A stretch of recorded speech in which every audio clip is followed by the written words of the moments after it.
اصل بات جو سوچنے کی ہے وہ یہ ہے کہ ایک ہمارا تعلق ہے دین کے ساتھ، بس نماز روزہ حج زکوٰۃ، باقی دین کا غلبہ بھائی نہیں ہے تو میں کیا کروں،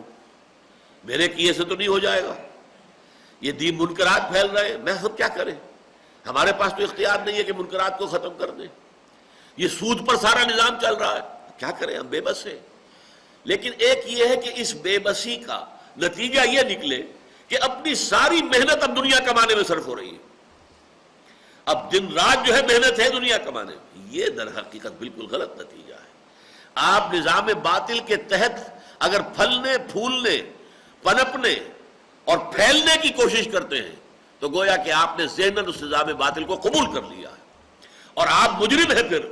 اس کو قبول کرنے ایبیٹرز ہیں، آپ ایبیٹمنٹ کر رہے ہیں اس نظام کی۔ ہاں اگر یہ ہے کہ آپ نے دیکھا ہماری مجبوری ہے، مجبوری کی وجہ سے حسرت دل میں پیدا ہو جائے، یہ حسرت جو ہے پھر آگے بڑھے گی، کچھ تو کرو۔ کل ہی میں ایک جگہ پر پرسوں میں نے فیض کے یہ اشعار سنائے تھے، وہ بڑے اس وقت مجھے یاد آئے ہیں۔ دشنام نالا ہاؤ ہو فریاد کچھ تو ہو، چیخے ہے درد ہے دلے برباد کچھ تو ہو۔ آخر ہمارے اندر کا وہ احساس کہ یہ کیا ہو رہا ہے، کیوں ہو رہا ہے، کبھی روئیں تو صحیح بیٹھ کر، کبھی خلوت کے اندر ہمارا اس احساس بے بسی کے اوپر ہی کچھ دو آنسو ہماری آنکھوں سے نکل آئے، ہم کچھ نہیں کر سکتے۔ جیسے حضرت زید نے کہا تھا اللہ میں تجھے پوجنا چاہتا ہوں، کیسے پوجوں یہ میں نہیں جانتا، اسی طرح اللہ میں چاہتا ہوں تیرے دین کو غالب کروں، کیسے کروں یہ مجھے معلوم نہیں۔ اگر یہ بات بھی ہو کسی درجے میں تو گویا کہ قلبی نفرت جو ہے اس نظام کے ساتھ انسان کے دل کے اندر ہے، تو یہ گویا کہ صحت کی علامت ہے، گویا کہ ابھی وہ انسان اندر کا انسان مرا نہیں ہے، فطرت ابھی مسخ نہیں ہوئی ہے۔ اب اس سے آگے قدم بڑھائے گا تو پھر کم سے کم زبان کھولے گا، بدی کے خلاف، برائی کے خلاف، نیکی کی تلقین کرے گا، بھلائی کی دعوت دے گا، اللہ تعالیٰ اس سے آگے توفیق دے گا۔ اگر اسے مل جاتا ہے کوئی گروہ، کوئی جماعت،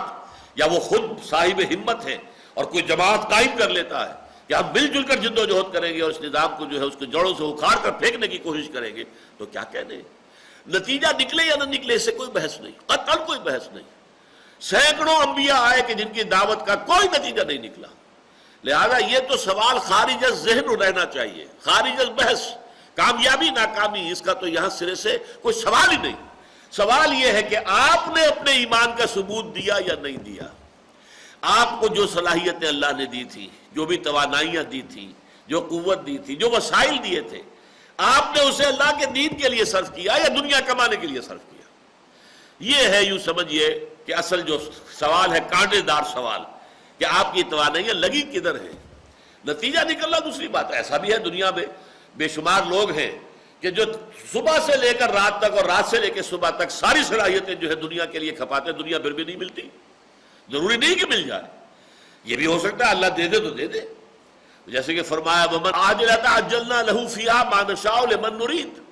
جو کوئی عاجلہ کا طلبگار بنتا ہے ہم دے دیتے ہیں اسے، جس کو چاہتے ہیں جتنا چاہتے ہیں دے دیتے ہیں دنیا کے اندر۔ لیکن ایسا بھی ہوتا ہے کہ ساری عمر دنیا ہی کے پیچھے بھاگتے رہے، دوڑتے رہے، اور حلال اور حرام کی کوئی تمیز بھی نہیں کی، لیکن دنیا ہاتھ نہیں آئی، یہ بھی ہوتا ہے، اور یہ بھی ہوتا ہے کہ دنیا ہاتھ آ جاتی۔ لیکن سوال اصل میں یہ ہے، اگر تم نے اللہ کو پہچانا ہے، اللہ کو مانا ہے، اللہ پر تمہارے ایمان کا دعویٰ ہے، تو اللہ کے دین کے ساتھ اتنی کم سے کم غیرت اور حمیت تو ہونی چاہیے کہ حسرت ہو دل میں، رنج ہو۔ اگر یہ احساس بھی ختم ہو گیا، وہ آئے ناکامی متائے کارواں جاتا رہا، کارواں کے دل سے احساس زیغ جاتا رہا، یہ بھی ختم ہو گیا، تو اس کا تو مطلب یہ کہ سرے سے دل کے اندر ایمان رائی کے دانے کے برابر بھی نہیں ہے۔ ہاں اگر یہ احساس زیاں ہوگا تو یہ کبھی نہ کبھی یہ بیج پھوٹے گا، اس سے پھر کم سے کم نہی عن المنکر باللسان، دعوت الی المعروف باللسان، دعوت الی الخیر باللسان، اس کا آغاز تو ہو جائے گا، اور اس سے آگے اللہ تعالیٰ ہمت دے، کوئی گروہ بن جائے، کوئی جماعت بن جائے، کوئی حزب اللہ وجود میں آ جائے، یا آپ اس کو خود قائم کریں، ہو سکتا ہے کہ پھر بالید مقابلے کے لیے بھی میدان میں آنا ہو، اور پھر یہ کہ اپنی جانوں کا نذرانہ بھی پیش کرنا پڑے۔ لیکن یہ راستہ ہے کہ جو ناگزیر ہے ان لوگوں کے لیے جن کے ایمان کی یہاں بات ہو رہی ہے۔ میں نے عرض کیا تھا اسی لیے ایک ایمان وہ تقلیدی ایمان ہے جو ہمیں وراثتاً مل گیا ہے، بس اللہ اللہ خیر صلاح۔ ایک ایمان وہ ہے جو ہمارے شعور کے اندر پیوست ہو گیا